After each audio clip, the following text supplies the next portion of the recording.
Seigneur notre Dieu, nous sommes devant toi ce matin pour être à ton écoute, à ton école. Nous sommes, disponibles devant toi pour que tu fasses de nous ce que tu veux, pour que tu transformes nos cœurs à ta ressemblance aussi. Nous te louons pour le privilège que nous avons de pouvoir nous réunir librement pour ouvrir la Bible et parler de toi. Nous prions pour nos frères et sœurs qui, dans ce monde, n'ont pas cette liberté, pour que tu les gardes, pour que tu fortifies leur foi et leur témoignage, que tu leur donnes une grâce particulière, Seigneur, s'il te plaît. On veut aussi prier ce matin pour les enfants qui vont aussi recevoir ta parole, qui est la vérité, et que ça puisse être un solide fondement pour eux, pour leur vie, qu'ils puissent te connaître et t'aimer et s'attacher à toi, dès leur plus jeune âge. Merci Seigneur pour ton amour, merci pour le salut en Jésus-Christ, Père, et le pardon de nos péchés. Que ce matin tu sois libre par ton esprit de travailler nos cœurs et aide-nous Seigneur à faire taire peut-être nos soucis, nos préoccupations du moment, pour que chacun d'entre nous, nous puissions nous concentrer sur toi, Seigneur, et sur ta parole. Sois béni au nom du Seigneur Jésus. Amen. Alors le thème du camp de cette semaine, c'était ta parole et la vérité. Ta parole et la vérité. C'est le Seigneur Jésus en Jean 17 qui le dit. On ne va pas revenir dessus ce matin, sur ce passage, mais en Jean 17, le Seigneur proclame ta parole, en parlant au Père, ta parole est la vérité. Et ce matin, Trésor nous a amené dans le premier chapitre de la Bible. On a lu la création. Et du premier au dernier chapitre, la parole de Dieu est la vérité. Et ce matin, on va prendre le dernier chapitre du coup. Apocalypse chapitre 22. De la première lettre jusqu'à la dernière lettre. Ce que nos Bibles contiennent, c'est la parole de Dieu. C'est la vérité. Et la seule et unique vérité. Donc Apocalypse chapitre 22. Et comme nous avons fait la lecture entière du premier chapitre de Genèse, nous ferons la lecture entière du dernier chapitre de l'Apocalypse, même si bien évidemment on ne traitera pas ce matin tous les versets que ce chapitre contient. Apocalypse, donc chapitre 22, à partir du verset 1. Voici ce que nous déclare la parole de Dieu. Et il me montra un fleuve d'eau de la vie, limpide comme du cristal, qui sortait du trône de Dieu et de l'agneau. Au milieu de la place de la ville et sur les deux bords du fleuve, il y avait un arbre de vie, produisant 12 fois des fruits, rendant son fruit chaque mois et dont les feuilles servaient à la guérison des nations.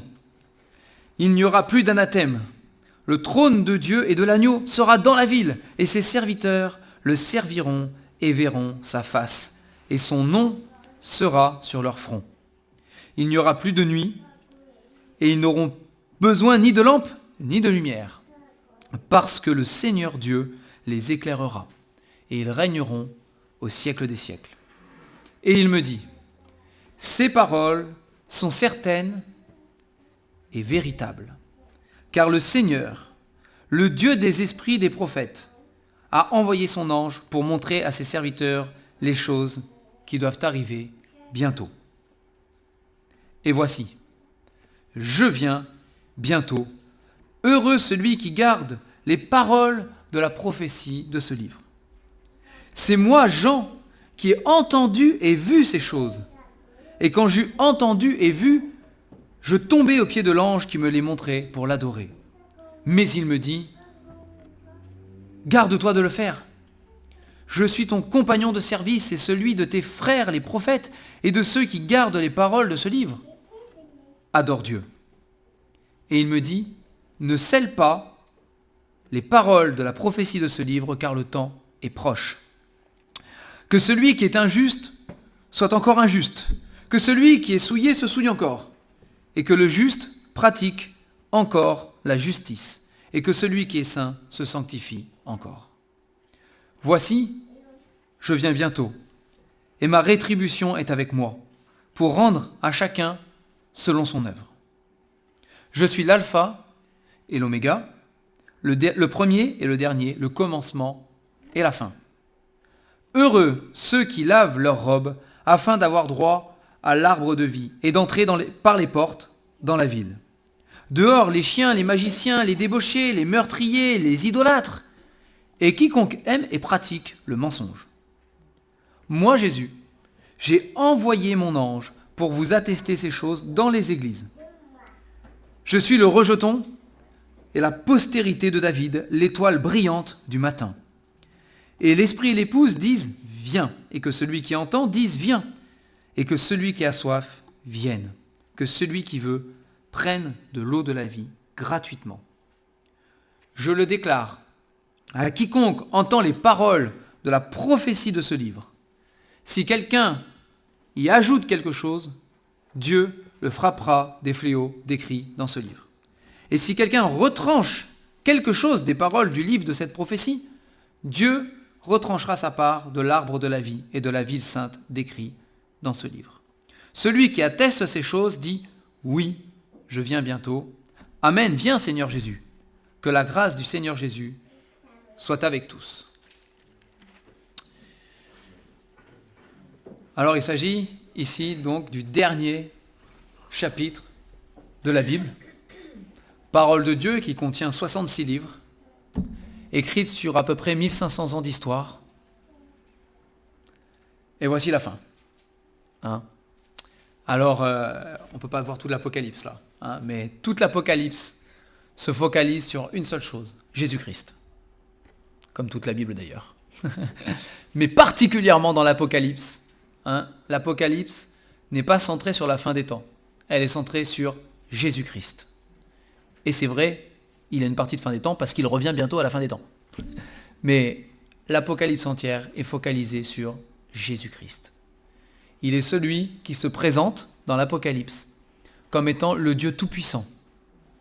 Celui qui était déjà là au commencement et même avant. Et celui qui sera là à la fin et même après. C'est comme ça qu'il se présente dans la parole, dans l'Apocalypse, dans la révélation de Jésus-Christ. Il se présente aussi dans l'Apocalypse comme étant celui qui est le juge de l'humanité. Celui qui un jour s'assiera sur un grand trône blanc et qui jugera les actions, les pensées secrètes, les paroles des hommes. C'est lui qui le fera. Ici, on l'a lu au verset 12. « Voici, je viens bientôt, et ma rétribution est avec moi pour rendre à chacun selon son œuvre. » Et dans l'Apocalypse, il est présenté comme le juge de nos vies, à chacun d'entre nous, et à toute la création. Personne n'échappera à ce jugement. C'est ce que nous proclame la parole de Dieu. Il est réservé aux hommes de mourir une seule fois, après quoi vient le jugement. Tous nous comparaîtrons devant Jésus-Christ et nous rendrons compte pour nos vies. C'est ce que proclame la parole. Dans l'Apocalypse, il est aussi présenté comme l'agneau sacrifié, comme celui qui a offert sa vie volontairement, parce qu'il nous a aimés, pour nous sauver, pour subir à notre place la colère et la punition que méritaient nos péchés. Toutes les mauvaises pensées, toutes les mauvaises paroles, toutes les mauvaises actions qu'on a pu commettre durant toute notre vie, du début jusqu'à notre mort, de notre naissance jusqu'à notre mort. Il a payé pour tout. Et l'Apocalypse nous présente un Jésus qui est le sauveur de l'humanité, principalement et même exclusivement de ceux qui placent leur foi en lui, de ceux qui croient. Et on veut encore le proclamer ce matin, parce que c'est le message aussi de l'Apocalypse. C'est le message aussi, même de ce chapitre derrière. Il est le sauveur de ceux qui placent leur confiance en lui. Et toute la parole de Dieu le proclame, du début jusqu'à la fin. la parole de Dieu proclame qu'il n'y a de salut en aucun autre nom que celui de Jésus-Christ. Il est le seul. Ce matin, nous avons vu ce verset. Voici l'agneau de Dieu qui ôte le péché du monde. C'est lui que Dieu a désigné, que le Père a désigné. C'est lui qui est venu sur la terre, le Fils de Dieu, et qui est mort pour payer pour nos péchés. Et encore ce matin, on veut le rappeler, on veut le répéter. Soyez sauvés. Croyez de tout votre cœur en Jésus-Christ. Il est votre sauveur. Il a prouvé qu'il vous aimait, parce qu'il est mort pour vous sur cette croix.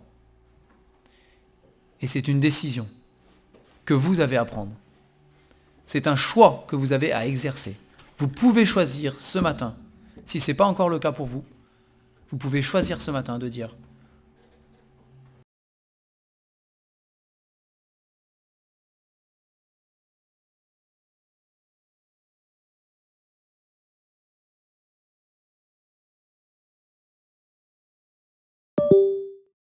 supplions au nom de Christ, soyez réconciliés avec Dieu ce matin.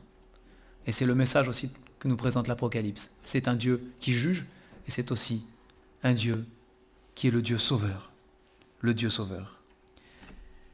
Alors dans ce chapitre de l'Apocalypse, c'est parfois un peu confus, un peu, voilà, parce que on a deux personnages qui parlent en même temps, si on exclut Jean, qui lui écoute, hein, avant d'adorer, mais c'est lui qui écoute. On a un ange qui parle des fois, et puis on a Jésus qui parle des fois, d'accord ? Une chose est sûre, ici, au verset 7, c'est Jésus qui parle. Là, il n'y a pas de question. C'est Jésus qui parle. Et Jésus nous dit, je viens bientôt. Je viens bientôt. Alors ces simples petits mots ont fait couler bien de l'encre depuis que ça a été écrit. Hein, donc ça a été écrit au 1er siècle après Jésus-Christ. Hein, donc on est voilà, probablement en l'an 70-80 après Jésus-Christ, dans ces eaux-là. On ne peut pas dater avec précision exacte l'année, mais on est vers la fin du 1er siècle. Hein, c'est l'apôtre Jean qui l'a écrit. Et depuis qu'il l'a écrit, ces petits mots ont fait couler beaucoup d'encre. Je viens bientôt.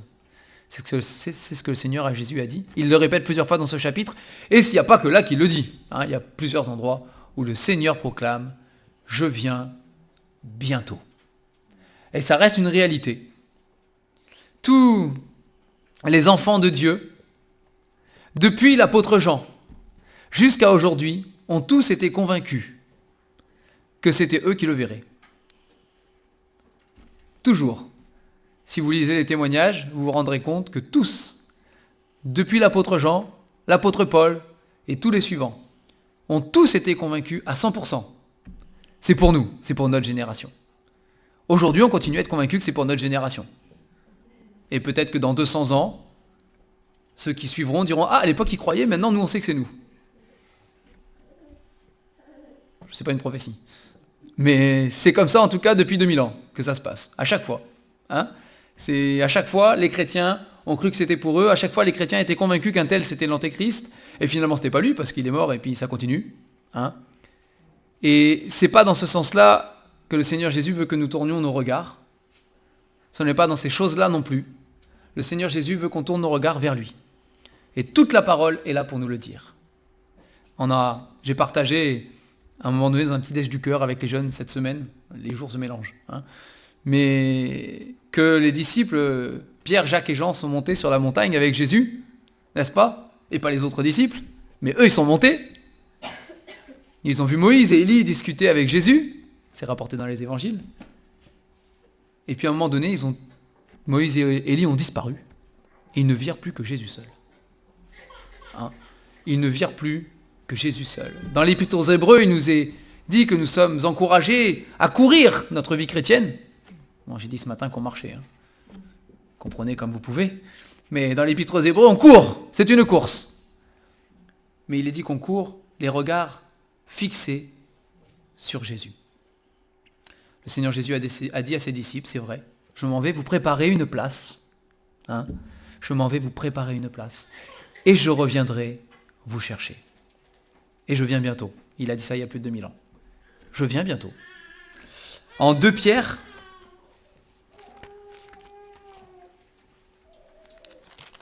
chapitre 3. En 2 Pierre, chapitre 3, voici ce que Pierre écrit dans sa 2e lettre. Donc 2 Pierre, chapitre 3, à partir du verset 1, il dit « Voici déjà, bien-aimés, la seconde lettre que je vous écris. Dans l'une et dans l'autre, je cherche à éveiller par des avertissements votre saine intelligence, afin que vous vous souveniez des choses annoncées d'avance par les saints prophètes et du commandement du Seigneur et Sauveur, enseigné par vos apôtres.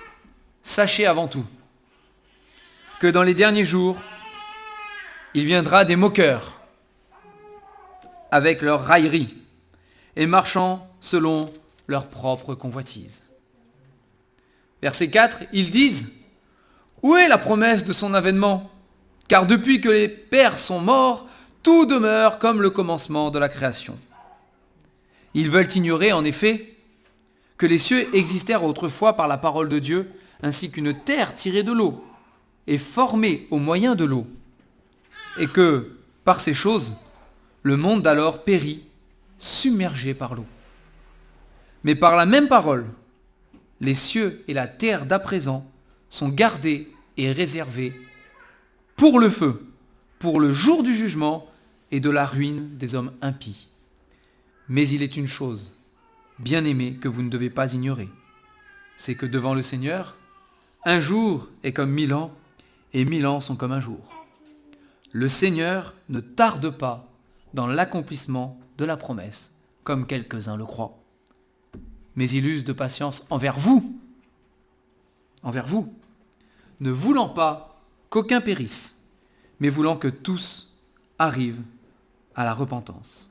Le jour du Seigneur viendra comme un voleur. En ce jour, les cieux passeront avec fracas, les éléments embrasés se dissoudront, et la terre, avec les œuvres qu'elle renferme, sera consumée. Puisque tout cela est en voie de dissolution, combien votre conduite et votre piété doivent être saintes. Attendez et hâtez l'avènement du jour de Dieu, jour à cause duquel les cieux enflammés se dissoudront et les éléments embrasés se fondront.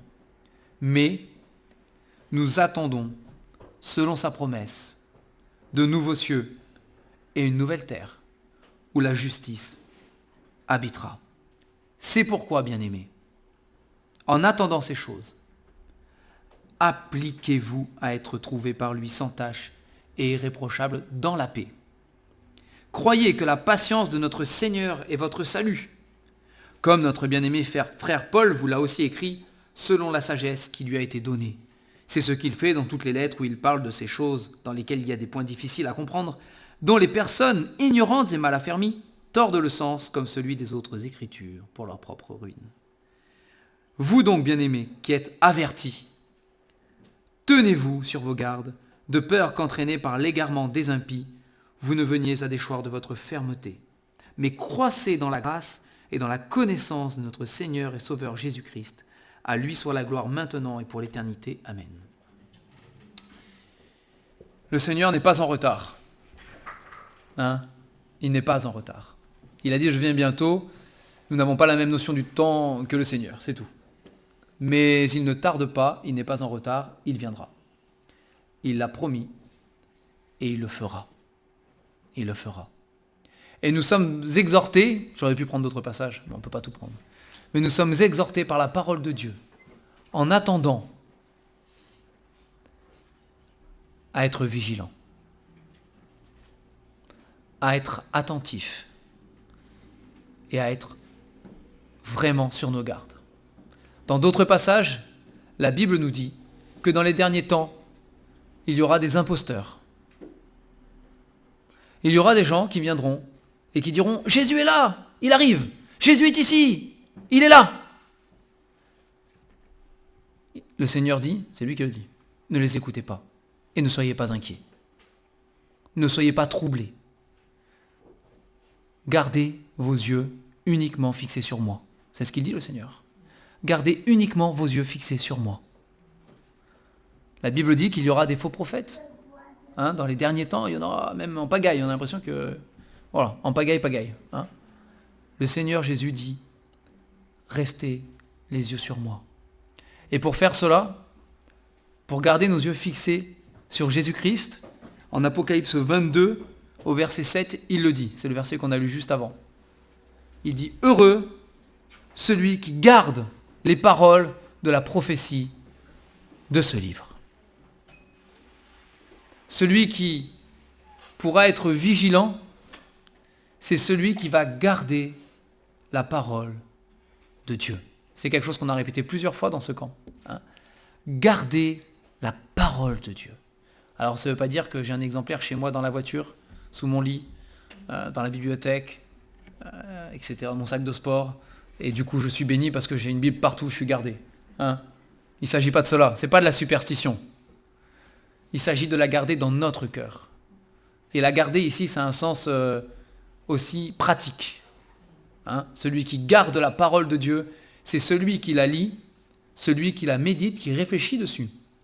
Celui qui se préoccupe de la parole de Dieu. Hein. Dans son cœur, il est préoccupé des choses de la parole de Dieu, et celui qui la met en pratique dans sa vie. Mais celui qui reste sur la parole de Dieu, celui dont la parole de Dieu est l'autorité absolue pour tous les choix de sa vie. Souvent, la Bible est l'autorité pour certains domaines de nos vies. Et pour d'autres, on fait comme on veut. C'est pas ce que dit la parole de Dieu. Elle doit être l'autorité en toutes choses. Et ici, l'exhortation c'est pas une exhortation, c'est un avertissement solennel, hein, versets 18 et 19. La parole de Dieu, on l'a vu, elle est la vérité. Ta parole est la vérité. Mais prenons garde à ce que nous faisons avec cette vérité. Prenons garde. Au verset 19, il dit qu'il y a une malédiction, un jugement sur celui qui ajoute quelque chose à cette vérité. Et au verset 18 et au verset 19, c'est l'inverse. Il y a une malédiction et un jugement sur celui qui enlève quelque chose à cette vérité. C'est pas uniquement pour ceux qui trafiquent la Bible, hein. Pour ceux qui font des fausses versions de la Bible ou pour les faux enseignants de la Bible, c'est pas uniquement pour eux, hein. C'est pour nous tous. Hein. À partir du moment où on lit la parole, on n'est plus ignorant. On est au courant de ce qu'elle dit. Et qu'est-ce qu'on en fait? Est-ce qu'on ajuste, est-ce qu'on ajuste la parole de Dieu dans notre vie en fonction de ce qu'on veut, de ce qu'on veut pas, de ce qu'on a envie, pas envie, de ce qu'on aime, de ce qu'on n'aime pas, hein? En fonction, aujourd'hui, ça a été le cas depuis toujours, mais en fonction de l'époque dans laquelle on vit, on ajuste. Alors, au Moyen-Âge, ça passait, aujourd'hui, au XXIe siècle, ça passe plus. Du coup, on ajuste la vérité. Hein? On joue avec, on jongle. On est encouragé à être prudent et à garder cette parole. Si elle est la vérité, ce que nous croyons, on ne joue pas avec la vérité. On ne joue pas avec. La Bible déclare que personne ne se moque de Dieu. On ne se moque pas de Dieu. Hein? La parole de Dieu, c'est pas quelque chose de superstitieux et de sacré dans ce sens-là, mais elle est sainte. Elle est parfaite. Elle est complète en toutes choses. Prenons garde dans ce que nous savons de la parole de Dieu, à ne pas la contourner dans nos vies parce que des fois ça nous arrange. On a tous des sensibilités différentes, on a tous des préjugés différents aussi. Et parfois on lit certains passages de la Bible et on est choqué. C'est normal, c'est normal. Mais ce n'est pas une raison pour mettre ces passages de côté. Et parce que ça ne passe pas aujourd'hui dans la société, on fait autrement. Gardons la parole de Dieu. En tant qu'assemblée, c'est notre devoir.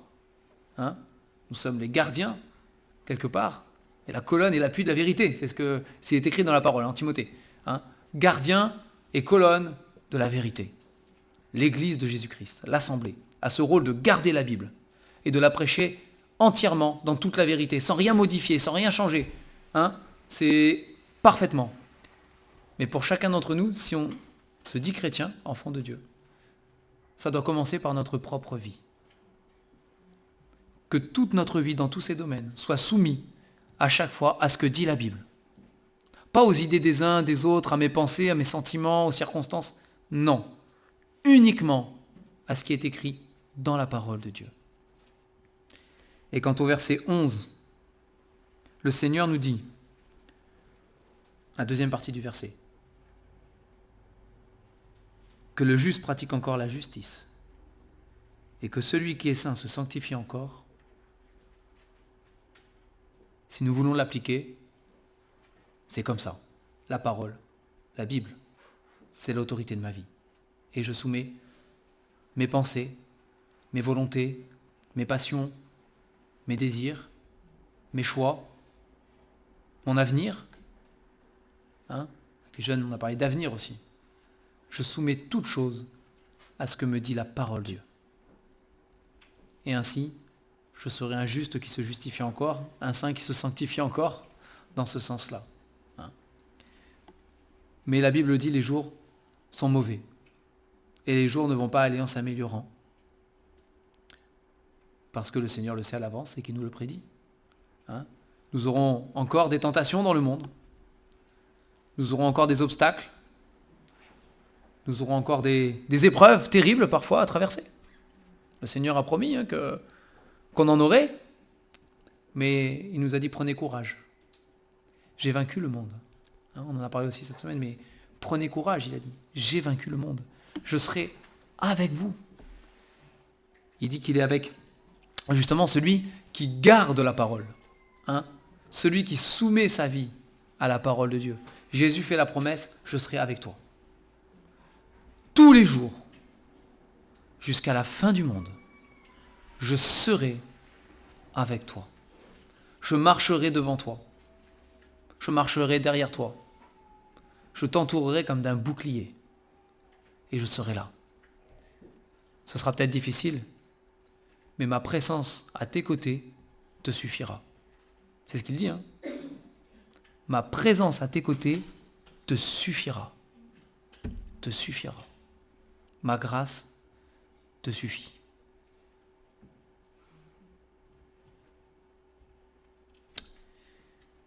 Il y a 2 heureux dans ce passage.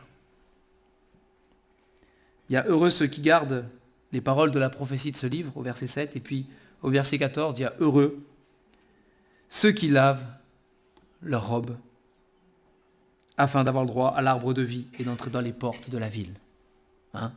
Heureux ceux qui lavent leurs robes. Alors c'est une image, bien sûr. Et dans la parole de Dieu, la robe dont il est question ici est une image de la justice, de celui qui est juste, purifié. Et le fait d'avoir lavé sa robe, c'est justement d'être pur. Une robe pure, sans tache. Il est question de notre cœur. C'est pas une question de déco. C'est une question d'intérieur. Il est question de notre cœur. Et la Bible dit que celui qui est heureux, c'est celui dont le cœur a été lavé. Alors les prophètes, dans l'Ancien Testament, nous expliquent qu'on ne peut pas changer la peau d'un léopard. Il ne peut pas enlever ses taches. Un Éthiopien, il ne peut pas changer sa peau non plus. C'est ce que dit la parole. Mais Dieu, lui, a le pouvoir que nous n'avons pas. Il a le pouvoir de changer, non pas notre apparence, mais notre cœur. C'est ce que proclame la Bible. Il a le pouvoir de changer mon cœur et de le rendre ressemblant, conforme à Jésus-Christ. C'est le travail de Dieu. Ça, c'est pas le mien. Je n'ai aucun pouvoir sur ces choses-là. Je ne peux pas changer mon propre cœur, mais Dieu peut le faire. Et il promet que tous ceux qui, justement, viennent à lui, en acceptant son autorité, en acceptant son salut, en recevant son esprit. On l'a dit plusieurs fois encore cette semaine, mais il a promis, j'ôterai votre cœur de pierre et j'y mettrai à la place un cœur de chair. Un cœur de pierre, c'est pas vivant. Un cœur de chair, c'est vivant. Et par l'esprit que le Seigneur met en nous quand on l'accepte, il nous rend vivants. et il purifie. Il purifie notre vie. Il la purifie.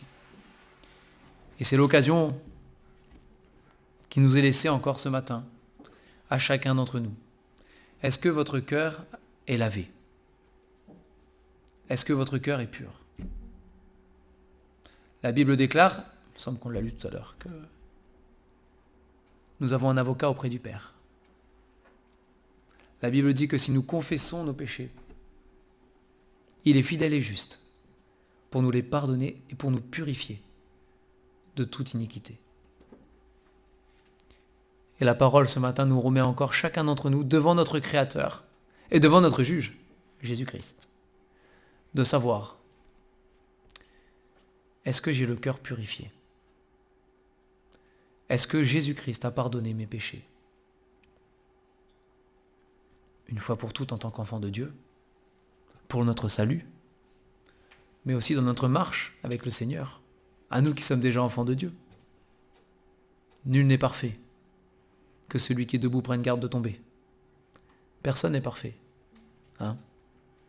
Et s'il y a des choses dans notre vie que nous devons régler, saisissons l'occasion ce matin, d'après ce que nous venons de voir, d'après ce que dit la parole de Dieu. Si vous voulez être heureux, pas moi qui le dis, c'est le Seigneur Jésus. Donc c'est forcément la vérité. Si vous voulez être heureux, ayez un cœur purifié par le Seigneur Jésus. Demandez pardon pour vos péchés. Repentez-vous, c'est ce que dit la Bible. Repentez-vous. Je conclurai avec le verset 11, parce qu'il est mystérieux, pour une partie du verset quand même. C'est assez rare dans la parole de Dieu. Je n'ai pas regardé combien de fois exactement, je n'ai pas en tête un autre passage, où Dieu dit à celui qui est injuste de continuer dans son injustice, et à celui qui se souille de continuer à se souiller. Il me semble quand même que pour tout le reste de la parole, celui qui est injuste est encouragé à abandonner l'injustice, n'est-ce pas? Et à se tourner vers le Seigneur pour recevoir la justice de Dieu. Il me semble aussi que celui qui se souille dans toute la parole de Dieu est encouragé à se purifier, à abandonner sa souillure. Et ici, dans ce verset, le Seigneur Jésus dit que celui qui est injuste soit encore injuste, que celui qui est souillé se souille encore. Bon, bien sûr, il y a la suite. Et que le juste pratique encore la justice, et que celui qui est saint se sanctifie encore. Alors, je ne prétends pas avoir l'explication et l'interprétation parfaite et absolue de ce verset, ce serait prétentieux de ma part. Mais ce que moi, je retire, et ce qui m'interpelle, c'est que chacun est laissé devant un choix. Chacun est responsable pour soi-même. Et qu'au bout d'un moment, une fois averti, c'est à nous de choisir ce qu'on veut faire. Le Seigneur, il dit, moi je reviens bientôt, parce que c'est quand même le contexte du passage. Le Seigneur dit, moi je reviens bientôt. Et je rendrai à chacun selon ses œuvres. C'est le verset juste après.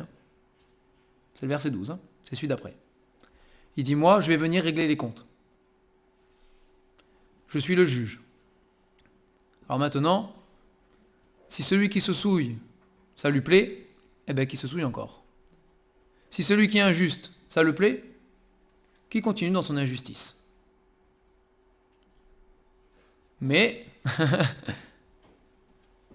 il faudra assumer son choix. C'est ce que nous enseigne toute la parole de Dieu. Il faudra assumer le choix que nous faisons vis-à-vis de Dieu. De marcher avec lui ou pas. De le suivre ou pas. De croire en lui ou pas. De demander pardon pour nos péchés ou pas. De l'accepter ou de le rejeter. Parce que du coup, c'est pas ou pas, c'est rejeter là. De l'accepter ou de le rejeter. Mais il faudra assumer. Le jour où Jésus va revenir bientôt, et à force de croire que c'est pour tout de suite, un jour ça va vraiment être tout de suite, ça le sera, ce jour-là il faudra assumer les conséquences de nos choix. Le Seigneur dans l'Ancien Testament a dit au peuple d'Israël, j'ai mis devant toi la mort et la vie. Enfin la vie et la mort. Ce qui présente d'abord la vie. J'ai mis devant toi la vie et la mort. La bénédiction et la malédiction. Choisis la vie afin que tu vives. Alors pour chacun d'entre nous, nous sommes devant un choix de toute manière. Non pas devant des hommes, non pas en comparaison avec d'autres hommes, mais seul devant Dieu. Ce jour-là, où Jésus-Christ sera notre juge, nous serons seuls face à Dieu. Le regard des autres ne comptera pas, ni leur décision à eux. Ce sera moi tout seul, devant mon Dieu. Devant mon Sauveur ou devant mon juge, à choisir, mais ce sera moi tout seul. Et en attendant, je vous encourage une dernière fois, particulièrement peut-être les jeunes, mais c'est pour tout le monde. Enfin, une dernière fois pour les jeunes, parce qu'on l'a dit plein de fois, mais c'est pour tout le monde. Je vous encourage à considérer la parole de Dieu comme étant l'absolue et unique vérité.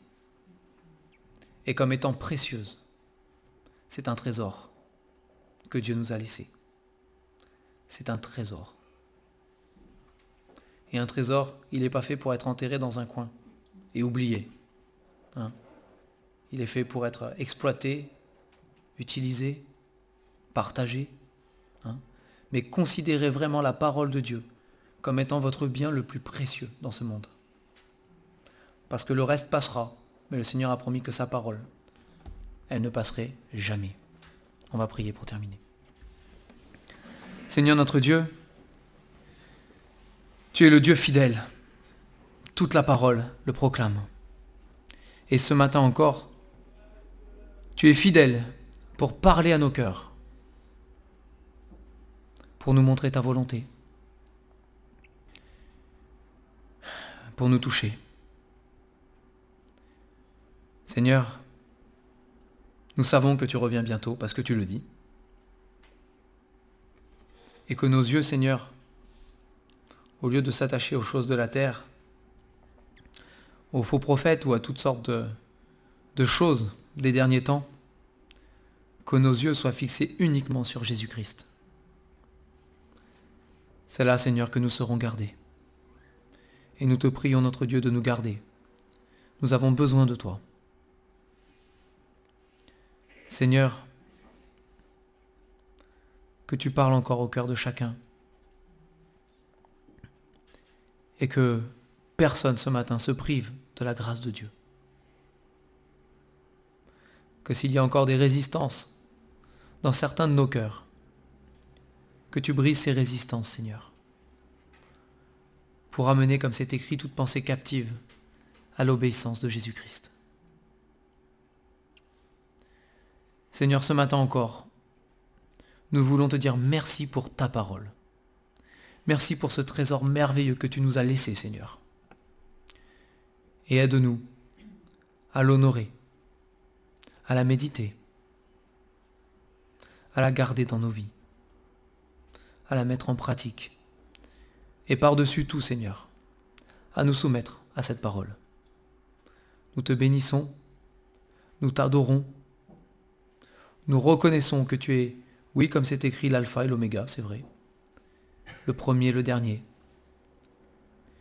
Et que, Seigneur, sans toi, il n'y a que la mort et la désolation. Mais auprès de toi est la vie. Sois béni, au nom du Seigneur Jésus. Amen.